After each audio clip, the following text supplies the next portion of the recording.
Don't go anywhere. We're going to have a quick word from one of our sponsors, Apax Lab. Elevate your coffee experience with Apax Lab mineral concentrates.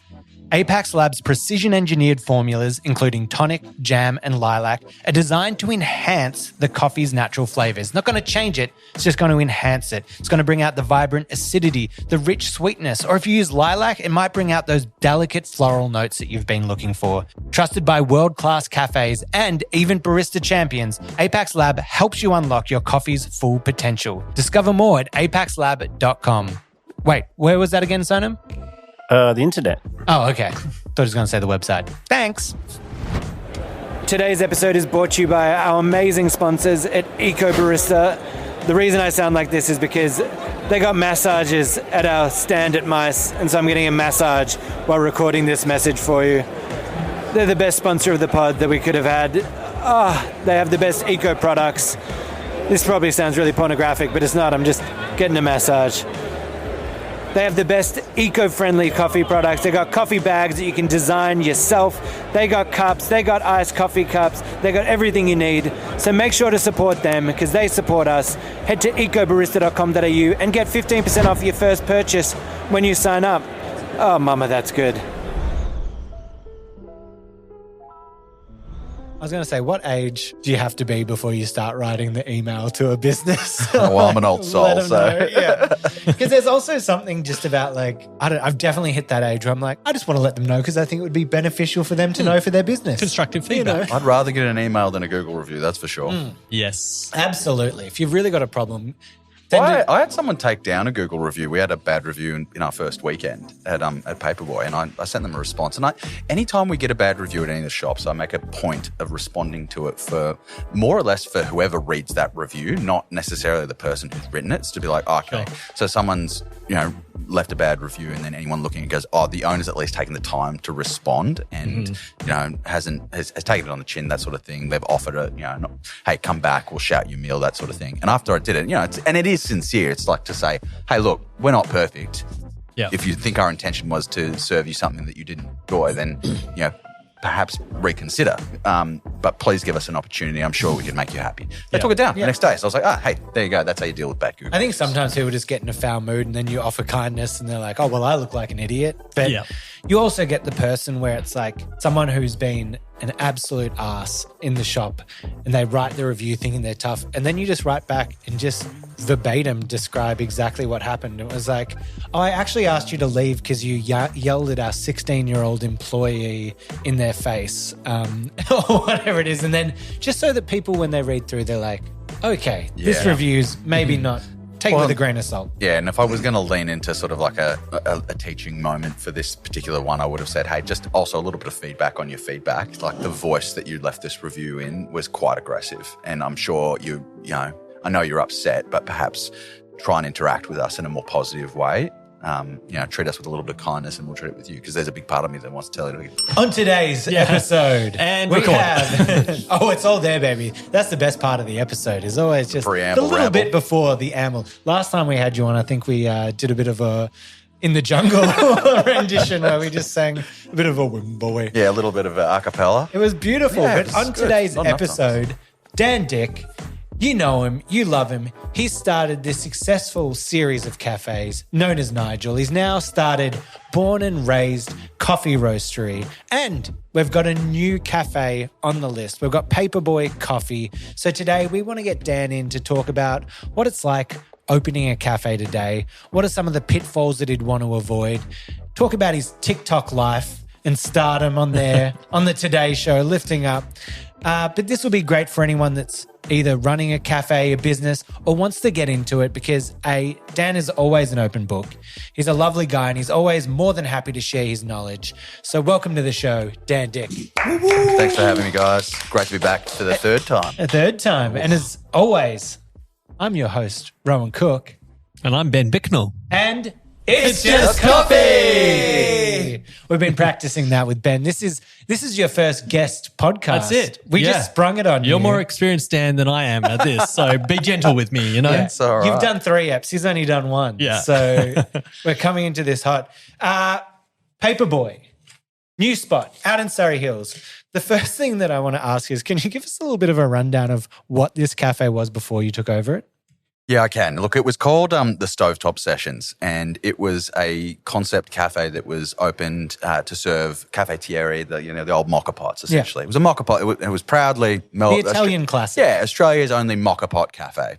So you'd go in there, and they had the hot plates on the front, and they gave you, your little Greek treat on the side of it. It was very classic, traditional hospitality, but it was all anchored around doing mocha pots, and there wasn't an espresso machine inside. Now, I don't want to talk down on anything here because conceptually, I love this. Like, I love the idea of like, we've got fast-paced espresso machines making, coffee really quick. But the kind of statement is, and we spoke about this, the espresso machine was designed because the mocha pot is it takes so long to brew and you cannot brew enough of it.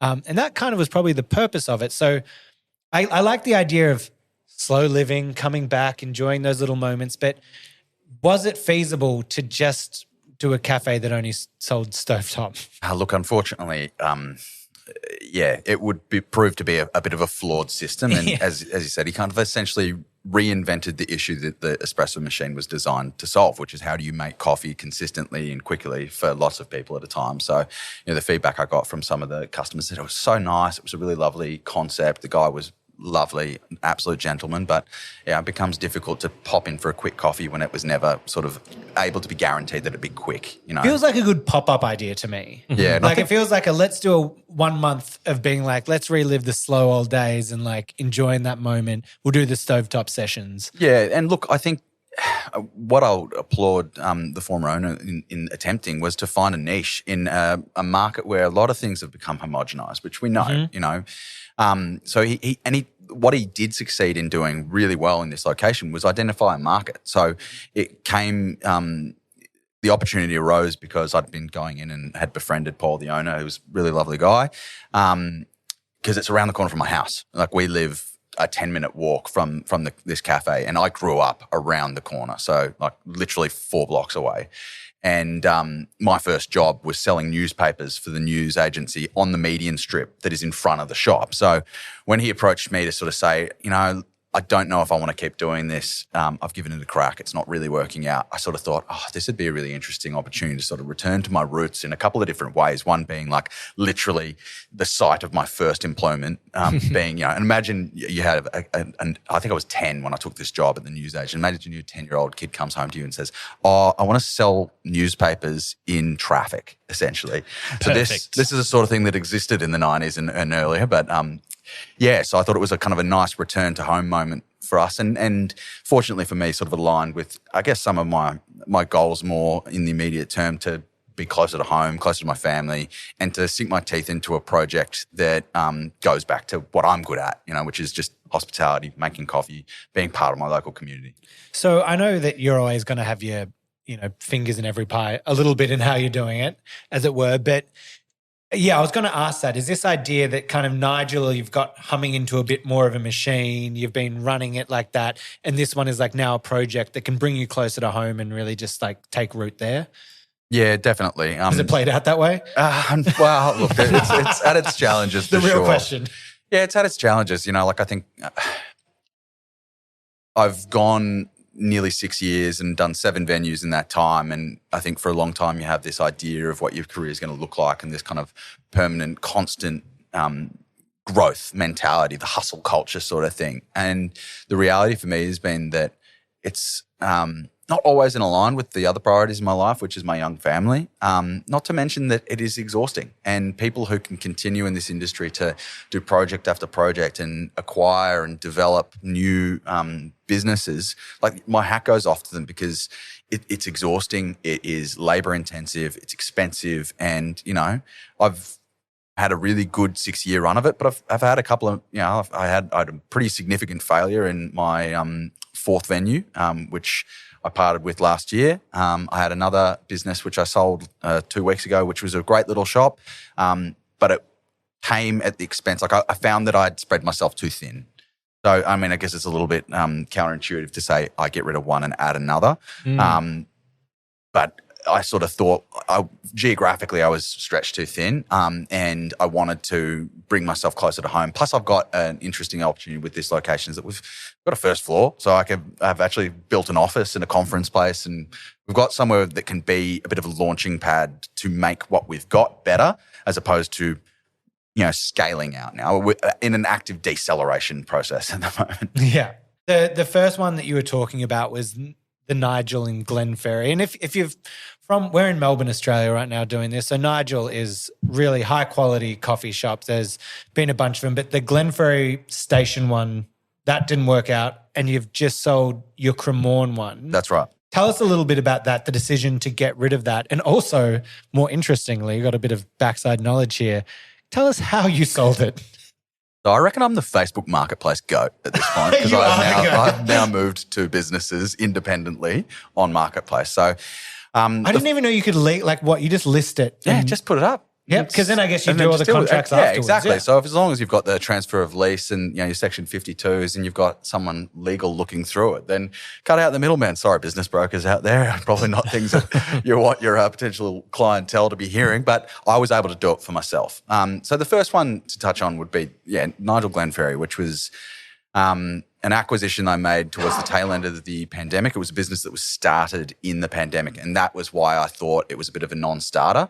It was literally next to Glenferrie Station, which at its peak was one of the top commuter stations.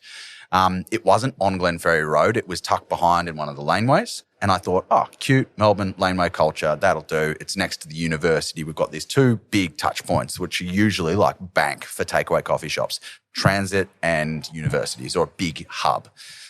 Unfortunately, I totally misread it. And the lack of exposure was brutal. I thought you were so smart when you did it. I was like, it's going to come out of the pandemic. It's going to be like rolling. But it just, what didn't take off in that aspect?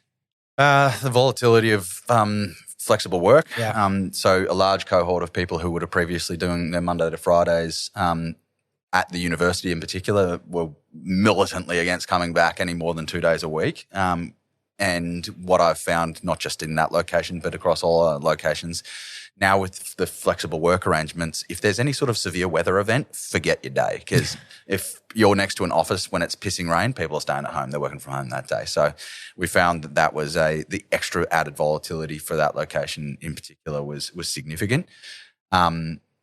But also that meant that people weren't commuting as well. So it wasn't just the university's on-campus traffic was down. It was also the people who were going to that train station weren't coming back. So that sort of led me to the conclusion, we had about 18 months left on that lease. And I thought, I've got to get rid of this somehow. I've got to get off this. I negotiated with the landlord a little bit. They weren't really budging. Fair enough. I signed a lease. And I put it up on Marketplace and basically said, free cafe, give this a crack. There's X amount of time left on it. I tried not to misrepresent the situation to the person who ended up taking it on. I said, look, I haven't had a great run at it. I've been working on reduced hours to try and keep my labour costs down because I can't work here by myself because I've got other roles and responsibilities that take priority over standing in a cafe 5, 6, 7 hours a day to make, 100 coffees or whatever it is. But, I said to the person, I'm like, if you're here working it yourself, then you should be able to make it work. So eventually I was able to offload it that way, direct free transfer essentially. So it cost me an arm and a leg. So that was a good fun learning experience. Do your due diligence. For those who are looking at cafes, really think about it because losing lots of money. I've said this before. I am very fortunate that I had other successful businesses that were able to prop it up. So it wasn't coming out of my bank account. God, you work way too hard in this industry to try and find successful ones for that hard work to just be pissed into the wind by something that was unsuccessful. So I probably shouldn't have ignored a few things when I was doing my due diligence because I picked a couple winners. I was feeling pretty good about myself, but it wasn't to be with this one. So, do you know, beyond the COVID stuff, what were those red flags that you feel like you ignored? lack of exposure. As I said, it wasn't on the main strip. And look, when you don't have a significant offering, it becomes very hard to, I guess, fish for the public perspective on anything other than your core product. And if your core product is just takeaway coffee, there's just so much competition for that in those sorts of areas. So that was one thing. I probably ignored the lease. It was far too expensive and I justified it in my head. And I was kind of cringing a little bit when I signed the lease thinking this rent is too high. And I didn't make too much of an effort to renegotiate that rent. And also there was a lack of representation from the landlord in terms of what the building wasn't managed. They were doing it privately, and that for me was should have been a much bigger red flag. So the landlord was essentially working directly through a solicitor, not a property management or leasing agency, which I always found a little bit off. I always felt it was a bit off. And it sort of worked out that way for me. One level removed from having skin in the game and kind of actually being able to work on the success with you. That's right. So Paperboy. Yep. Now, so it feels like you build up this legacy of Nigel and you're like doing that. It feels like, hey, make another Nigel. Why have you gone in this different direction of creating a different cafe entity? Look, I think the practical reason for it was one of the issues we'd had with multiple locations under the same brand is that it limited your ability to tailor your marketing to the specific clientele. And what I mean is that if you've got locations that have different sort of scale and capabilities of an offering, you kind of feel obligated for your offering to be homogenous across those locations. So if I do one certain sandwich at one of them, I need to be able to do them at all of them. So you couldn't adjust each location to the market effectively enough to be able to push that product to the people in a focused way without doing 5 different Instagram accounts, essentially. So that was one practical reason. And I guess the more sort of emotional reason is that I feel like I've kind of exhausted all the energy, not energy. Nigel was named after my grandfather, and it had a very, it was an emotional connection to the way he used to make people feel. He was a man of his people. People would walk into his house or any situation with him, and he was able to impart that to them. And I think to an extent, scaling past sort of 3 to 4 to 5 at one point, I sort of bastardized that message a little bit, and I didn't feel like I was entirely in control of it. It was time for a change from that, like I didn't want to be known as a one-trick pony as an operator. I wanted to be able to stretch past that. And with this opportunity in particular, I felt that Paperboy required a little bit more. It's not near, like the Nigel model was in a large way based around finding, like I said before, large hubs of people. So whether it be offices or transit or those sorts of things, and doing a very simple coffee-focused menu for them. Paperboy's in the suburbs. It's on the corner of Riversdale and Elgar Road, so it gets a lot of passing traffic, but it's not next to a school or anything like that. This is local people, mums, retirees, young families, that sort of thing. So to build up their engagement in this product, we can't just rely on being really good at doing takeaway coffee. So we wanted to be able to push a food element to this that I've never done before. And to set it up in a way, and that meant that to market it, it was going to be more effective for me to have a different story, a different Instagram, a different way of pushing that through socials in particular, that didn't then obligate me to enact all those new menu items or new philosophies across a whole suite of cafes. Because that in and of itself as well, it's like, turning a bus, as opposed to you don't have the agility that you need to react to the needs and the wants of your clientele. It's almost kind of counterintuitive that scaling and just having another site in a similar tone was more work than creating a whole different kind of concept or offering model, that actually took less work than trying to roll out change across multiple sites. Yeah. And that's kind of the double-edged sword of scale, isn't it? Is that suddenly you've got this bigger ship to turn with any decisions, and one decision is an implication that rolls out everywhere. Yeah, change management across lots of, like trying to have a one-size-fits-all approach to a whole bunch of different and subtly nuanced businesses has been difficult to navigate at time. Are you finding that you feel invigorated by the creativity that like the new space offers you? Yeah, invigorated and overwhelmed. Yeah, great. Perfect. Good balance there. As I said, I was really hoping just to be able to go back to what I'm I always thought like the basis of these businesses has always been that I'm pretty good at talking to people. I pretty good at making coffee, and I'm know what to do in a kitchen when I need to make nice things. So giving myself the opportunity to sort of lean into that again was pretty exciting, yeah, for sure. I don't know if I can speak to the kitchen side of things, but I can say you're exceptional at the other two things of speaking to people and making coffee.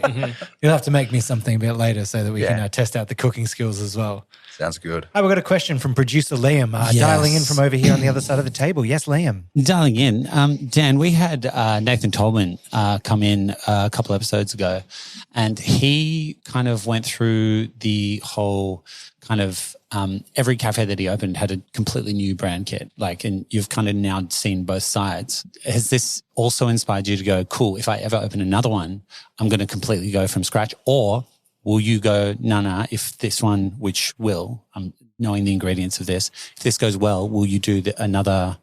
No, which way would you go? Think this story is unique to this location. So I don't think, I don't think it is replicable with the same emotional connection. And I think that's essentially if you can do it effectively, if you can create an emotional connection to the brand, for the people that are coming into it, then you're going to start off on a much surer footing. And it's been really interesting the amount of, as I said, I lived around the corner from this location. I went to primary school 5-6 blocks away. I've had the mothers of kids I went to school with coming in all the time. And then even more entertainingly, the kids I went to primary school with who haven't left the area coming in with their kids. And we compare notes about daycare and that. My kids' daycare's around the corner and that. So this project is pretty close to my heart because it is about, it's a bit of a homecoming. It's like, this is going to be my future, this area.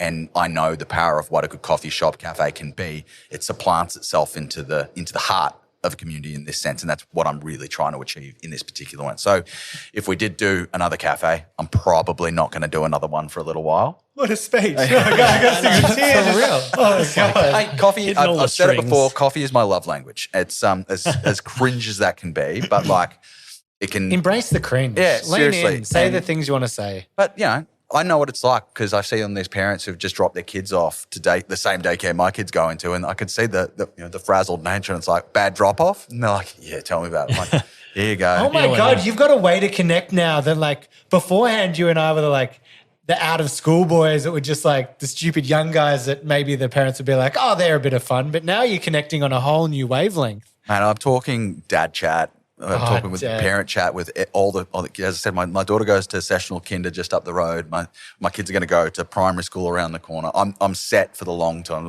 really getting into the dad life here. That on a Saturday morning, I tell you, this is a good story. The guy who ran the tuck shop at my junior footy club came into the cafe the other day wearing his Surrey Panthers jacket, and I said, Charlie, I don't expect you to remember me because you probably had a million guys through that footy club in that year, but I played all my juniors there. It's really great to make you a coffee. And it was a really nice interaction. Beautiful homecoming. Yeah. Pitch for the next cafe, tuck shop. You come in, you get handed a bag. You have to write what you want on the menu on the bag. You put your credit card in the bag. You put it in a big white tub. You walk it up. It gets brought out. For those listening on the global scale, did they have this? No, in the States, they just have a cafeteria. Yeah, cafeteria We used to have style. to put a bag with hot dog, Ovaltinis, Big M, with the coins in the bag. And then you'd throw it in a big white tub. Like a little pre-order kind of situation. Yeah. And then it would get bought back. Oh, the day, how jealous you were of there was that one kid that now you look back at and probably didn't have the best at-home experience where it's they get a tuck shop lunch every day. You're this isn't fair. Yeah. My poor parents slaving away making my lunch. Beautifully crafted home lunches. Yeah, absolutely. I think one thing that comes back from what you're saying though is that idea of the story for the site and the story that you're trying to do, both from what you started with Nigel, right, and being inspired by family, and then this site. Do you feel like that story it's kind of woven into the offering as well, right? Into the service and the coffee and the food, like at Paperboy, but it's very contextual to the site.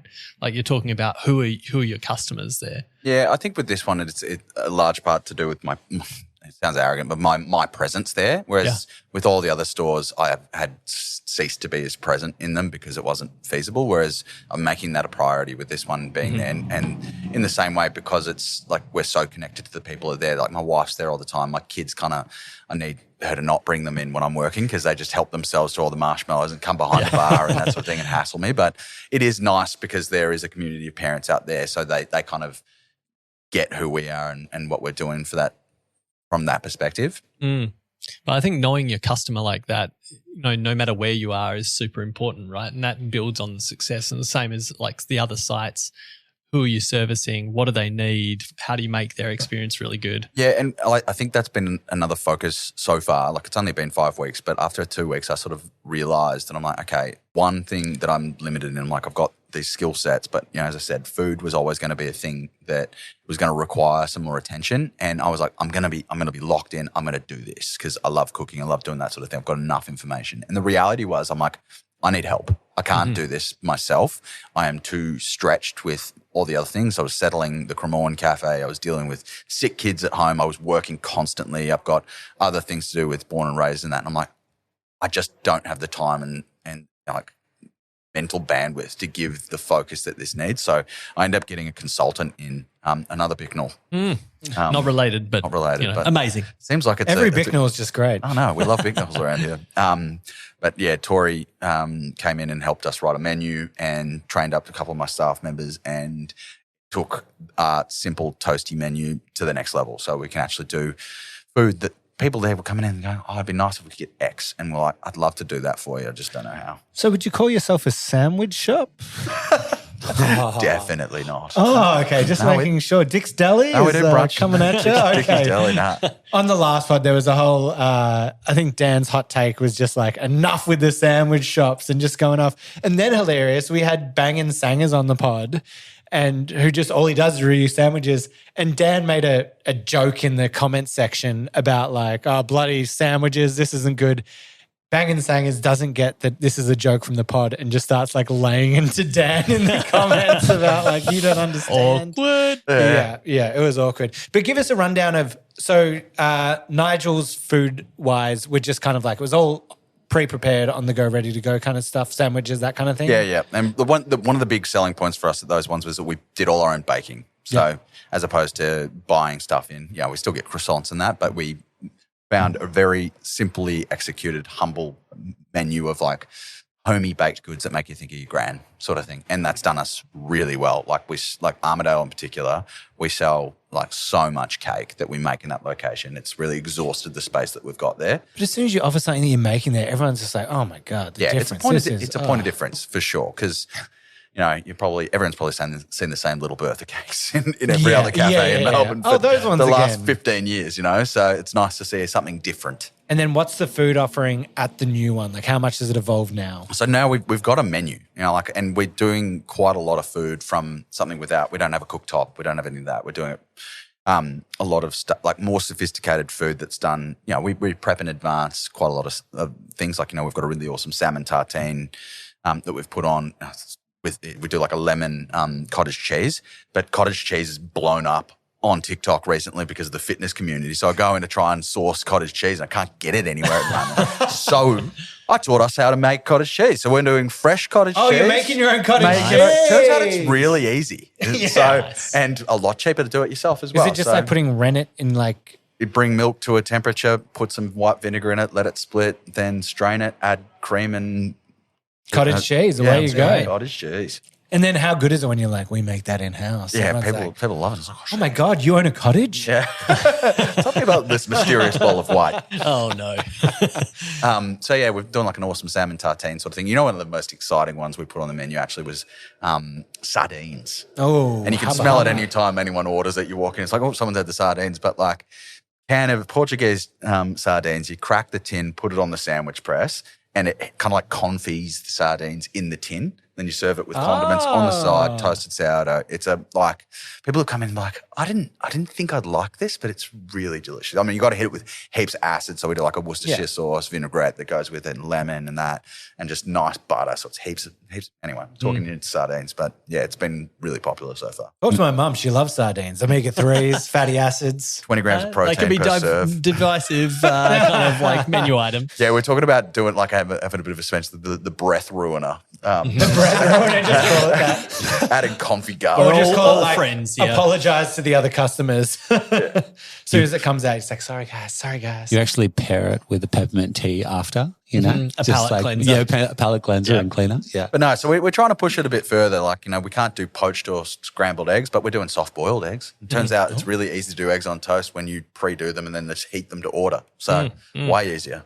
And so can I ask, when you're like looking at planning out a cafe like this, and it's a little bit different from your previous models, but you're budgeting and kind of going, is this going to be feasible, right? And you're probably a little sensitive about that after some of your previous kind of gauging of metrics. How much does the food planning come into kind of whether this whole cafe kind of proposal will work for you? Well, it didn't initially. I sort of had predicated the budget projections on a similar model to what we run at the moment, with a bit more of a boost, because I thought that food would be a bigger component to what we did, but I didn't actually. Like our first weekend service, I think we did close to a 50-50 split on food and coffee from a revenue perspective, which is unheard of for me. Yeah. My business is like, honestly, I think the best we do is occasionally we'll get to 25, and it's usually 75 to 90% coffee revenue in my other shops. So that in and of itself has rolled on a whole suite of challenges, space management in particular, because we're still working on a relatively small footprint from a cafe perspective. And then, as I said, just limited expertise. So we've had, and one sort of philosophy in a lot of my businesses that I want everyone to be able to do everything. Systems should be such that you can walk in with a well-written list of instructions and be able to execute on any menu item, be it baked or otherwise, or make coffee, do dishes, that sort of thing. I think having cafe all-rounders is how you avoid long-term staffing issues, by making sure that everyone can do everything, as opposed to having to rely on specific people with specific skill sets. Now, inherently, people with those skill sets then tend to gravitate towards the task that they're best at, but it's still very helpful to have everyone sort of on a level. Yeah, so that's been a challenge. What a smart role if you've invested the money and time at the start to bring in someone to help you with the menu. You've just got the smile on your face. He's got a dog. There's a dog with the table. Hello, puppy. I'm just looking at his face. I'm talking to him. He's just like I thought someone was playing funny. Wasn't me. I'm just rubbing you. I knew it, but it still wasn't me. That's just one thing we do. It's just coffee. Is not reach under the table to our guests. Hi, buddy. Oh, Woody. I've got my dog here. As a new father, I try to bring the dog into the office now to take a little bit of the stress off my partner at home with the child. Well, the dog can't be forgotten either. No, exactly. I know we're doing a lot of work to like, every time we've read stuff where it's like when the baby's awake is actually when you need to pay attention to the dog so they don't get the jealousy. Like if they learn that they get attention when the baby goes to sleep, that's when issues start to arise in that split. Experiencing the same thing. Oh, same thing? Yep, same thing. I had a little question here, because I think for some of our international listeners, this is a really interesting kind of space, because Australia is quite unique in that so many of our cafes have got a strong food element built into the business model, even into the size of the spaces that they go into. Obviously, we've got little espresso bars and coffee bars and so on, but internationally, especially like in North America in particular, you go into a coffee shop and it is literally just baked goods. It's a few kind of bits and pieces, but it's a coffee-focused venue, and the business models don't have that, right? And if you have something that's got a full food offering, it's considered this is a restaurant. Right? And it happens to have coffee, right? That's the side thought. So there's this really interesting transition point, and it seems like you've kind of hit two of the stepping stones before you go to a full-blown a la carte kind of kitchen, right? Is that you've got Nigel, sounds like is like easy to serve, a little bit of in-house kind of making and prep, but it's like easy service stuff. And then with Paperboy, you've kind of expanded that out to still fairly easy prep, mise en place stuff, but there is a la carte, yeah. Okay, there is a la carte. There is cooked to order stuff. So look, we've got sandwiches, which we hope are the sort of backbone of the offering. Yep. But, you know, we've got, as I said, like sardines or the tartine, or we do like a breakfast board sort of thing, and we're doing eggs on toast. When those orders come in, someone needs to then stop what they're doing and make those dishes. And Right. yeah, that in and of itself is entirely uncharted territory for us. So that's why we enlisted professional help with it. Yeah. It's like, hey, help us set up our systems and our processes. And fortunately for us, it's been, you know, relatively simple with a little bit of tinkering. But yeah, it's been good so far. Well, I think that's super smart. Like you see places like Napier Quarter or whatever, where I think they do like their beautiful dinners, but they open for breakfast, but the chef's like, I don't want to waste my time cooking people breakfast. It's like, how can we have like 4 things on there that are just really easy? It's like one of them is like a seasonal peach with honey poured over the top. It's like, cut a peach, put it on a plate and pour some honey on it. Yeah. Their big one is the anchovy toast, which is like the whole, you know, now spectrum of anchovy toast being a meme. But yeah, on a piece of toast, hard-boiled egg with some like salsa verde kind of stuff and some anchovies, and away you go. So for you to create a menu where it's like investing the time in a chef to come and help you to create things that are absolutely bloody delicious, that are just as good as anything that would take 20 minutes for a chef to make, but you can put together relatively simply and quickly. That's the key. It's elements that lift dishes is essentially what we've sort of settled on, even to an extent like we do a Reuben toasty, not a sandwich shop, but It's a toasty. Our Reuben, we've made a Reuben sauce, which is just phenomenal. Yeah. And same thing with our chicken sandwich, has a beetroot relish in it, and it just lifts the whole dish, right? So it's just these little things, these little creative inputs from someone who's far more experienced in doing these sorts of things, which has taken our rudimentary understanding of food service and food preparation just to the next level a little bit. And as I said, like the local community's gone, we recognize it ourselves. When my wife and I would drop off our kids to daycare, if we have an extra half hour, we'd be like, okay, there's nowhere in our area to get something simple like this. There's nowhere to get good coffee. And that was like, okay, if we can nail that brief, we know that the people who live in this area have the same desires and the same, see the region with the same, scrutiny as we did. I mean, the interesting side, we've talked about location in terms of it being like your homecoming and that kind of thing, but location in the sense of like actually running the business, because it's interesting. I remember my theory back when I first kind of started in specialty coffee was, and this is such a stupid statement, but I was just like, if you can go into a cafe and they're like, can make a good coffee, if there's like latte art on it, they're going to do pretty well, because at that point, there wasn't that many good coffee places around that it was like, if you make good coffee, you're going to get customers. Not the way it is anymore. Like the standard of like that level is so much higher, especially in the inner city. What is it like out in like Surrey Hills? I mean, the level's also lifted out in the suburbs as well, but is there more of a culture of just like creating something great that reaches the needs of the people there and you're going to do pretty well? I think so. I mean, look, I think it's a little bit more dispersed. There's still obviously quality things in our area, like it's still like it's a pretty blue chip suburb, Surrey Hills, and where we are is literally on the border of Surrey Hills, Box Hill South and Burwood. Also where I grew up. So nice. It's my homecoming as well. Thank you for bringing my homecoming. But look, it's a little bit more dispersed, the sort of access to those sorts of things. But, most of the people who live in this are professionals or, young professionals. So they go into the city, or they used to.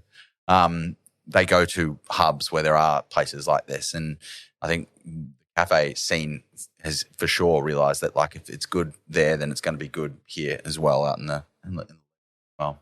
What, just from like a learning experience, I'm going to quote you here, if you don't mind. I'll just bring up this one right there. If you aren't embarrassed on the first day you open, then you're opened too late. Do you remember saying these wonderful words? It's one of my favourite expressions. Yeah. Can you elaborate on that for a little bit? Like, what are you feeling like as you open those doors?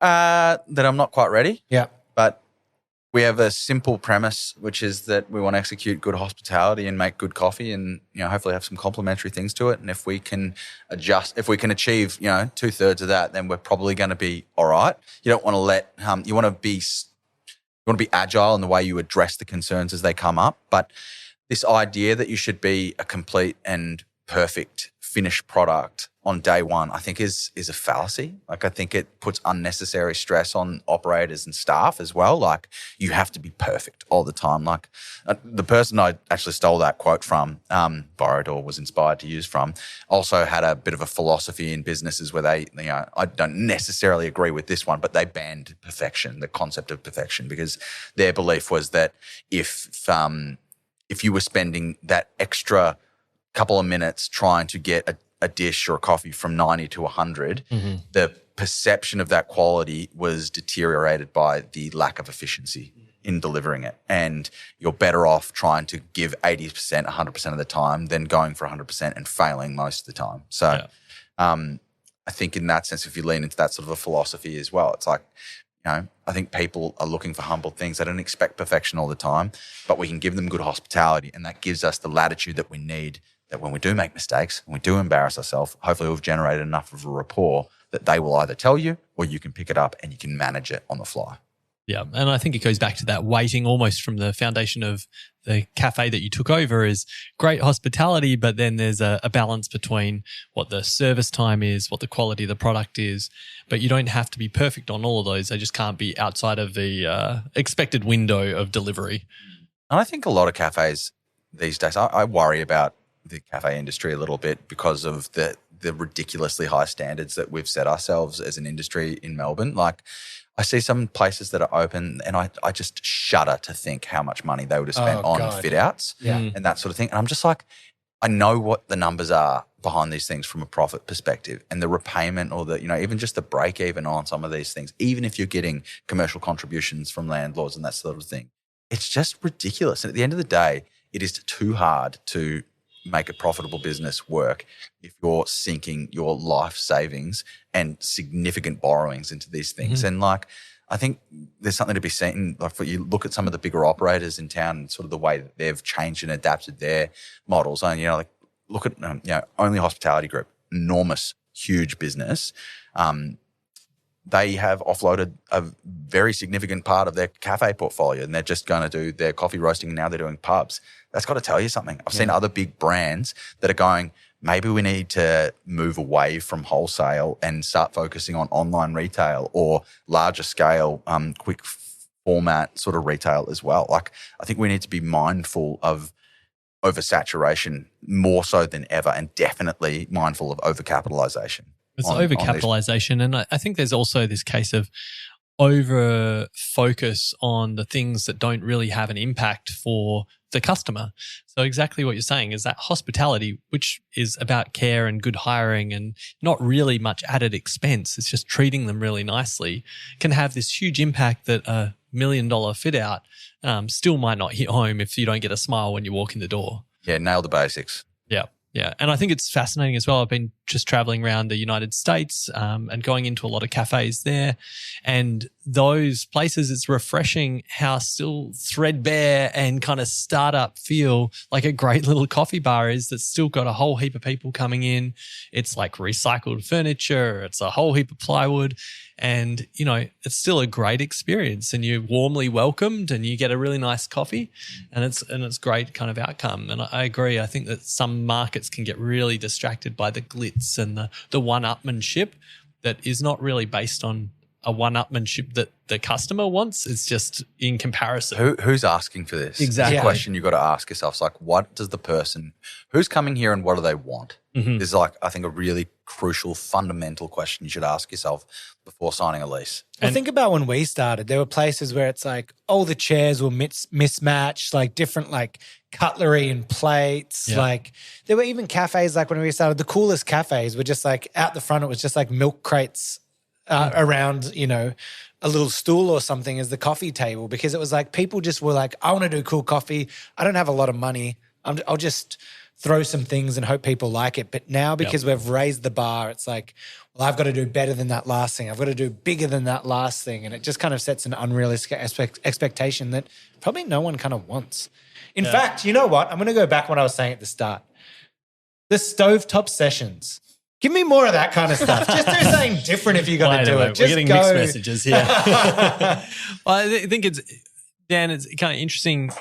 Do you think it's also about longevity for your customer base, because obviously there's a lot of spending that you can do that's going to get big glamour, big draw up front, but maybe actually doesn't give you a long-term customer connection that someone will come back day after day. Yeah, I think that's 100% right. And I find it interesting to look at the proliferation of the matcha business model because I think there are palates that want that every day, but I think the vast majority of consumers in this town probably are like a sometimes sort of drink. So seeing like a few matcha-specific places open, and they're very, tailored to a specific region. If you start seeing them popping out in the suburbs, I'd be surprised. But like I'm dubious of that, but I'm not the consumer, right? So I think when I look at it from my perspective and with our shops, as I said, like I can sort of see my family's trajectory in this specific area over the next sort of 10 years as my kids go past kinder into primary school.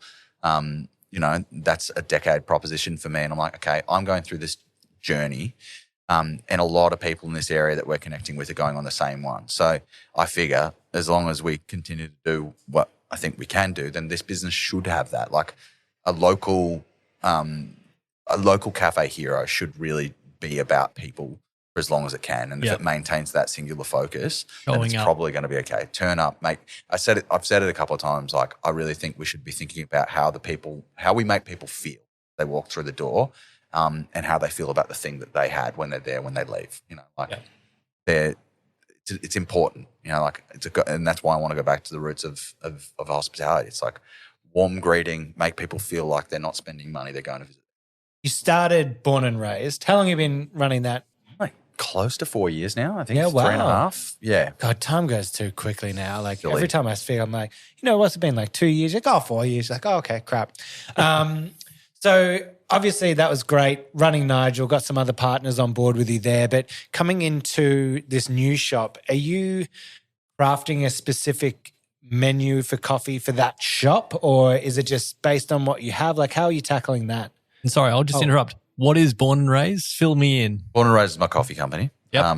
named sort of in honour of the fact that I've been doing this for 16 years. It's all I've ever done. I'm born and raised in this industry. So we started the business basically as vertical integration because all the businesses I had were like 80% coffee. So off we go. Now we're doing a little bit of wholesale. We're trying to push online retail, that sort of thing. And now in this shop, look, we're keeping it pretty simple. More or less people want, most people want a good cappuccino, latte, flat white. So if we can execute on that proposition. But we definitely want to try and like push people's perceptions of it. And an interesting thing that's coming up for me in the horizon that I'm using my first floor conference room for is a collaboration with Airbnb. Actually, they're launching like an experiences thing. So you book your accommodation, and then it's like what to do in that local area. And a friend of mine hit me up and they're like, hey, it'd be really good to do a coffee experience thing. So I'm sort of, the working title for it is sort of like conscious coffee consumption. Like, how can we get more out of this drink than just latte? Like, how can we think about it? Like, everyone who's been in the industry and loves it, like what we drank before, who has this nuanced, subtle, but vastly different product, such a departure from what people's general perception of coffee can be. How do we actually bridge that gap? Because I think it's been done relatively poorly through our industry for a really long time.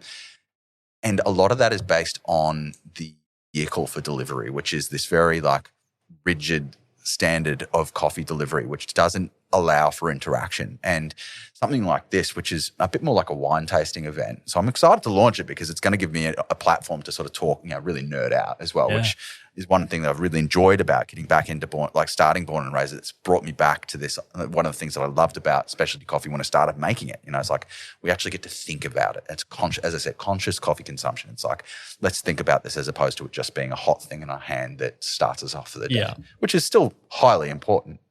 Especially as young parents, you'll know, the fuel and caffeine sort of thing. But you can take a level of enjoyment out of coffee if you've got someone to walk you through it. So the idea for it's going to be is like, hey, this, like a lot of people don't even know where it comes from, how it gets to us, what it looks. I think one of the singularly most mind-blowing things I had in my journey in coffee was seeing green coffee for the first time and smelling green coffee because you're like, how could this possibly be that? So taking them through a journey where it's like, this is what it is there, where it comes from, and having a space to be able to deliver that is really exciting for us. And I think a really nice attachment to the brand as well. I love it. That's my jam. And such a great way to like experience. I always say like if there are people that are maybe new to the world of coffee, it's like the best way to do it is via contrast and comparison, showing, educating.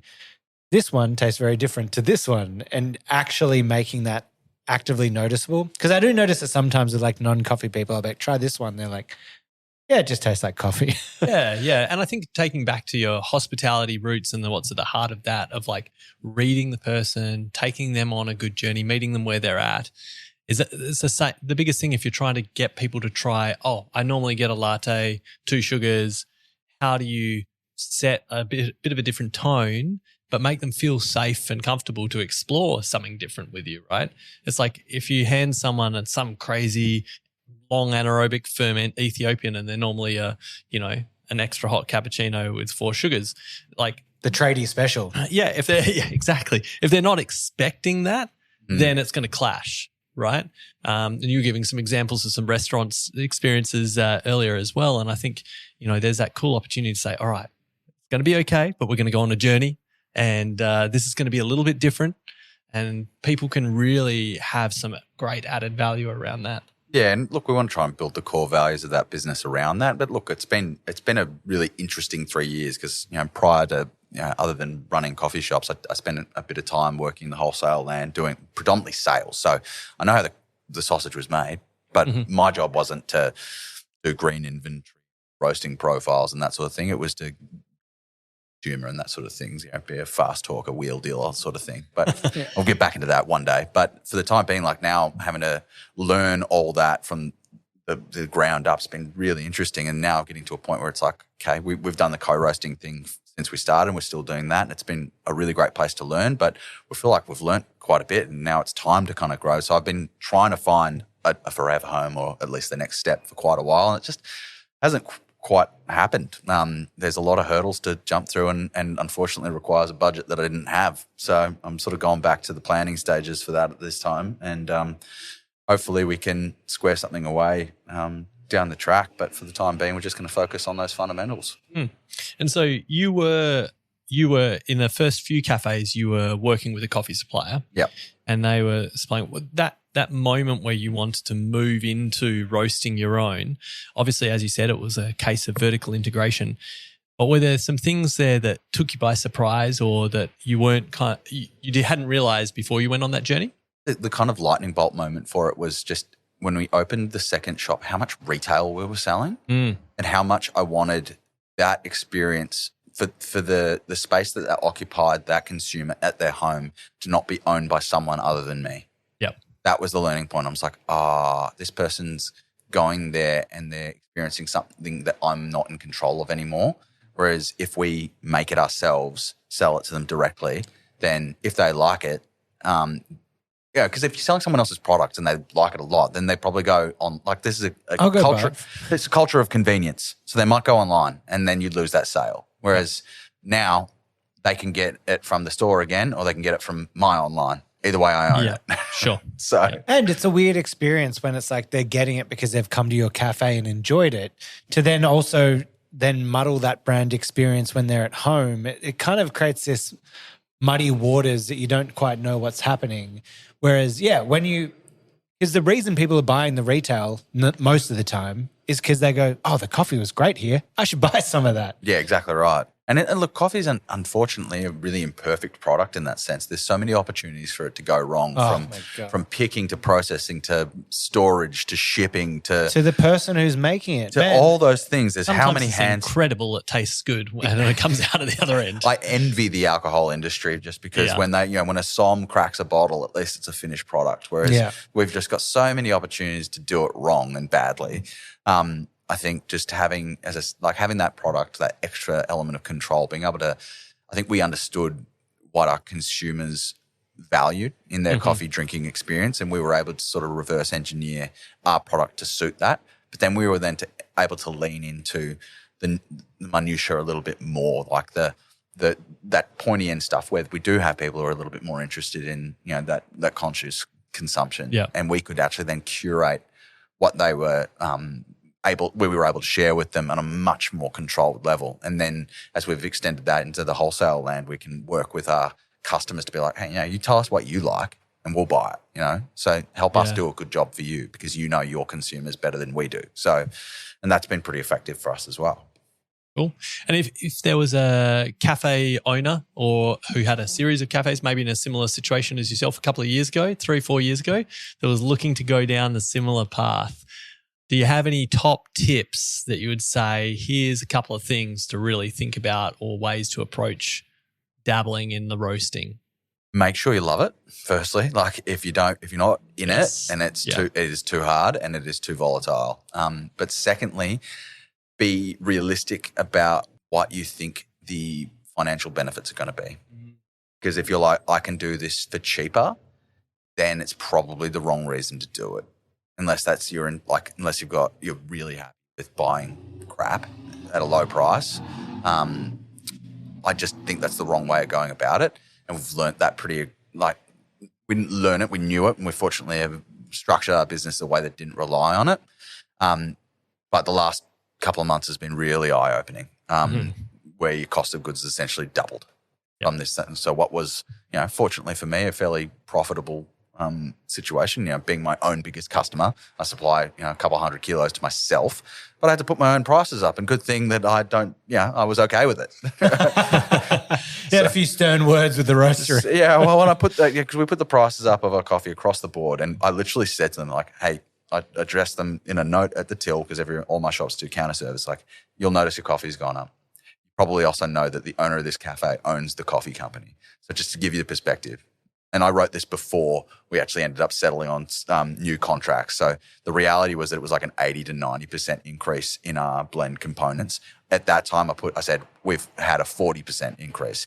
I've chosen to put my wholesale rates up 20% and my retail rates up 10%. So as much as you might be getting a little bit of a rise, I'm getting the bum deal. I've copped it twice. So, unfortunately, people, the one thing that there's a nice transparency there, though, right? That you are like, yeah, fair enough. Well, and the media's sort of exacerbation of this topic has done us one big favour in that they've set people's expectations way too high. So they're like, it's going to be $12. So when you put it up to $6, they're actually pretty okay with it. Oh, thank goodness. $7 isn't bad. All right. I've just got the dog just needs some tender love and care coming over to us doing this. And the final thing I want to talk about is just your TikTok career. How's that going for you? It's been thoroughly put on the back burner. I still think you're doing some great stuff. There's been some great Paperboy content. And what I think the difference is, it's like, what's great about your content is you'll have some bangers that can go viral and like, the classic stuff, whether it's divisive or whatever. But you also just have a community where you're starting a lot of good conversations. Like a lot of your threads will have like a lot of comments, a lot of, The best one I've done, and the one that did the best, I think across platforms done like 1.5 million views, was just me recording a mate of mine backing his trailer into my garage, just doing an amazing job at it. And I was just like, I just knew it. I'd never seen him do it. I just knew he'd be really good at it. So I prepared the camera knowing he was on his way. And I just commented, and you should have seen the positive masculinity in the comments. Something we don't hear enough about. Yeah. In the comment section, all these people are like, that's it. And they're like, the bins are to the side, which I didn't move deliberately to make it hard. And it's like, small wheelbase. This is a really beautiful job. And then the trailer got stolen 2 weeks later. What? Yeah. Did you post about that? Yeah, I did. I was hoping that would go viral too because my coffee cart was on the back of it. So, the coffee cart's gone. My event's coffee cart was on the back of this guy's trailer that was in a locked garage, and someone stole the whole thing. So Jesus, insider trading. Someone knew about this. Someone knew. They must have known. Yeah, there's a conspiracy brewing, but they just watched a viral TikTok of it being back into your post address. the TikTok has like the street address and well, I'm going to go get that. Me in the comments being But listen, it's been an interesting. You would probably know this better than me, but like I've been pulled up on the street by randoms, being like, "Hey, I really love your TikTok. Had me last week in a cafe. Hey, I love your TikTok. Thanks." And they all bring up the same video, and it's not the trailer one. It's the one I did one where I unpacked all my failures in the Glenferrie Cafe, and it did like I think a couple 100,000 views. That was a great one. But it was a really long one. It was interesting that so many people watched it to the end because no one talks like that. No one's that honest, Yeah, I made a big mistake and it cost me a huge amount of money. Yep. So good thing that everyone can listen to me talk about it for once. But it's a bit of fun. TikTok, silly. The processing is a cathartic exercise. Like I can It's a see learning process. I can you know? see the value in it long term, and look, I think I started doing it because I was like, I think there is some unique perspective from an operator because I think the industry gets glorified a lot.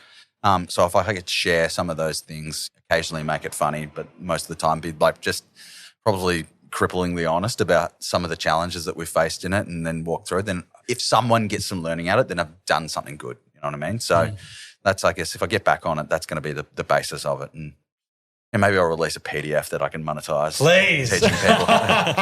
Sell courses that I've got no ambition of making good on. Dan's Cafe ebook. Yeah. How to start Tuck a shop. sandwich shop. Yeah.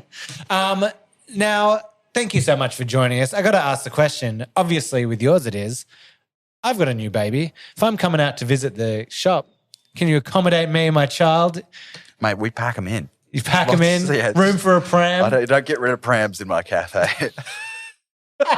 Lots of prams. Oh, that's a story for another time. Yeah, pram parking. It's all good. All right. Well, I'm definitely going to have to come out then and check out Paperboy. I'll have to get some stinky sardines and really get the shop going. I love a sardine. Yeah, Right. good. Yeah, me too. Yeah, I'll come out. We'll check that out. Thank you so much for joining us. Always a wealth of knowledge. Such a great talker. I could listen to you all day. If you want to write in, let us know anything. The email is hello@itsjustcoffeepod.com. You can hit us up on all the socials. Ben, how was that? First guest podcast. You're feeling good? Right. I'm illuminated. I've Well got to say done. how good he was in that. Just so you know, this was all a bit last minute. And I was just like, it was Ben's first day in the shop. And we're like, you're going to sit in on this podcast. And he's like, all right, if I have to do it. And I think you were glowing.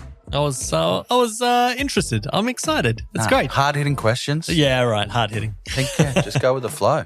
Yeah. I'll claim that as well. I'm sorry, Ben. I threw you under the bus. No apologies You're needed. gonna do It's this? great. I mean, look, this is the stuff that excites us and is interesting. It's so cool to hear all these different perspectives on how people approach coffee. And yeah, thank you for sharing all my of pleasure. that insight and the problems and challenges, because it's like these are things to tackle. Yeah, I really do think if there was a lasting message I could offer, it's like, if you are looking at doing this, if you want to get a job in this, make it a career, talk to people who've done it before you, hopefully ones that you trust and that are going to give you some good advice and not going to sugarcoat it, because it's amazing. I love what I do, but it is very challenging. Done.